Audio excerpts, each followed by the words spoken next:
Hindi pa rin nilulubayan si VP Sara sa issue tungkol sa kanyang confidential funds.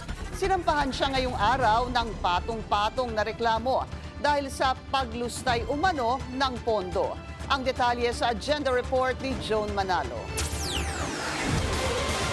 Personal na nagtungo ang mga complainant sa Office of the Ombudsman ngayong araw para isampa ang reklamo ng plunder, bribery, graft and corruption, malversation at betrayal of public trust laban kay Vice President Sara Duterte. Kaugnay ito sa umano'y paglustay ng bise ng 612.5 million pesos na confidential funds ng Office of the Vice President at ng Department of Education na pinumunuan niya mula June 2022 hanggang sa magbitiw siya bilang kalihim noong July 2024. Ilan sa mga nagsampa ng reklamo sina Father Flavie Villanueva, former Finance Undersecretary Shelo Magno at former Presidential Peace Advisor Teresita Jingdeles. Sa isang 58-page complaint, idinitalya ng mga complainant ang mga gawa-gawang pangalang nakasulat sa acknowledgement receipts ng mga hawak na tanggapan ni VP Sara. Ang mga nasabing pangalan, tulad ng Mary Grace Piatos, di nakita sa PSA records. Nakasaad din sa reklamo ang pagbibigay ng cash advance sa AFP officers na itinilaga ng bise,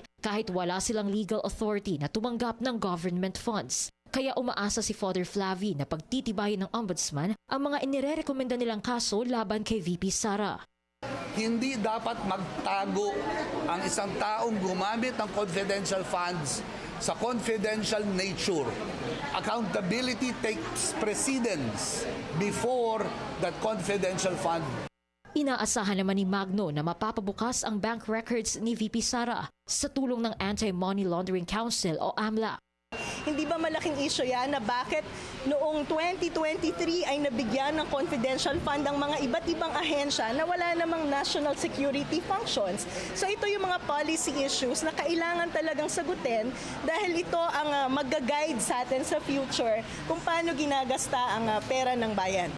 Nananawagan din ng mga complainant na imbestigahan ang nasabing criminal offenses, buuin ang kaso para makapag-refer ng verified impeachment complaint sa Kamara at ipasailalim sa preventive suspension ang mga inirereklamong opisyal. Bukod kay VP Sara, inireklamo rin ang 15 opisyal ng OVP at DepEd. Kabilang dito sina Chief of Staff Zuleika Lopez, Assistant Chief of Staff Lemuel Ortonio, former OVP Security Group Commander Colonel Raymond Dante Lachica, at former DepEd spokesperson at Undersecretary Michael Poa. Agad namang bumanat ang PDP sa isinampang reklamo laban sa bise. Tinawag nitong harebrained political stunt ang pagsasampa ng plunder complaint. Recycled at rehashed na daw ang mga reklamo dahil napabulaanan na raw ang mga alegasyon laban kay VP Sara, lalo pat nabigyan na raw ito ng highest audit rating ng Commission on Audit. Para sa agenda, Joan Manalo, Billionaire News Channel.